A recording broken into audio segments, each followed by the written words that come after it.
Assalamualaikum warahmatullahi wabarakatuh. Gimana anak-anak kabarnya hari ini?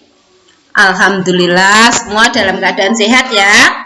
Pelajaran pada hari ini di jam pertama ini adalah Al-Quran. Pada pertemuan kali ini kita akan membahas tentang surat An-Nas. Memahami surat An-Nas.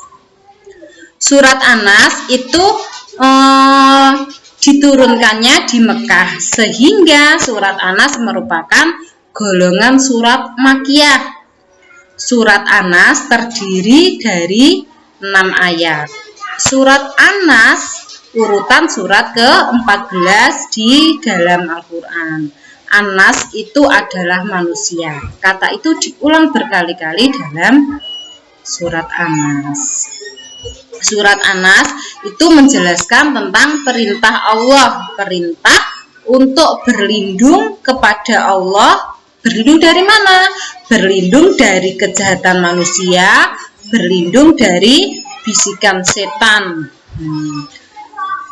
Setan itu membisikkan ke hati manusia. Yang dibisikkan baik atau jelek? Jelek tentunya ya.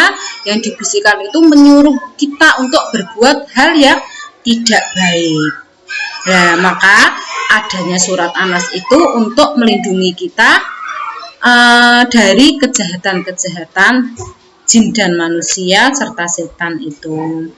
Surat An-Nas itu termasuk surat Mu'awwizatain. Mu'awwizatain itu adalah 2 surat perlindungan yang terdiri dari surat An-Nas dan surat Al-Falaq. Manusia butuh perlindungan kok enggak ya? Ya tentunya manusia itu butuh perlindungan. Seperti yang Ibu jelaskan tadi,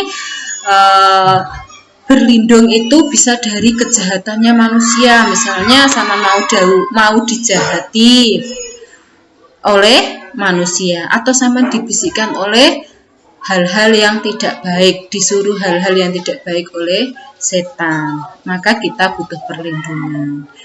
Nah,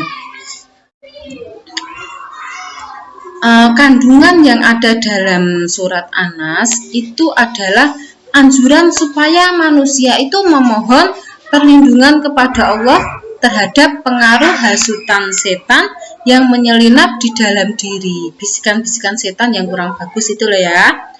Terus was-was yang dimaksud dalam surat An-Nas itu bisa dari jin ataupun dari manusia. Maksudnya adalah surat An-Nas memberikan penjelasan kepada kita bahwa setan itu bisa dari berbagai golongan. Bisa dari jin atau manusia. Kalau dari jin itu kan tidak nampak. Kalau dari manusia itu sangat nampak. Misalnya sampean mau ke masjid, nah sampean dibisik oleh temannya, diajak bermain, itu termasuk bisikan manusia. Kalau bisikan setan itu gak kelihatan, menyuruh hati sampean untuk berbuat hal yang tidak baik. Dalam surat An-Nas itu disebutkan 3 sifat Allah, yaitu Rob, Malik, dan Ilah, untuk meminta perlindungan dari satu hal, yakni was-was. Karena pentingnya keselamatan agama daripada keselamatan jiwa dan raga. Begitu banyak manfaat surat An-Nas, maka kita harus mengamalkan kandungan dari surat An-Nas tersebut. Biasakan sampean membaca surat An-Nas. Biasanya surat An-Nas itu dibaca setelah Al-Fatihah. Surat An-Nas itu juga untuk perlindungan jika merasa takut, maka sampean bisa membaca surat An-Nas. Sebelum tidur pagi dan sore juga sampean biasakan membaca surat An-Nas. Allah akan memberikan perlindungan, melindungi manusia dari kejahatan melindungi manusia dari kejahatan manusia itu sendiri, juga dari bisikan setan. Hikmah surat An-Nas yaitu hal yang dilakukan Rasulullah jika hendak tidur, beliau meniupkan kedua tangannya sambil membaca surat An-Nas dan Al-Falaq. Terus kemudian beliau mengusapkan ke badannya. Maka sampean juga bisa meniru apa yang dilakukan oleh Rasulullah sebagai teladan sampean sebagai umat Islam ya. Nah, untuk memahami surat Anas biar lebih meresap ke sampean atau sampean biar lebih hafal dengan materi-materi ini, Bu Guru akan memberikan sedikit syair. Nanti bisa dihafalkan di rumah ya. Surat Anas terdiri 6 ayat. Surat Anas diturunkan di Mekah. Surat Anas menjelaskan perintah Allah. Perintah berlindung kepada Allah, berlindung dari kejahatan manusia, berlindung dari bisikan setan.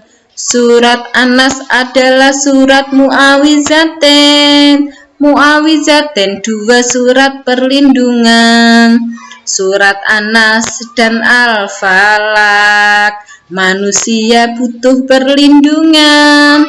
Perlindungan dari kejahatan.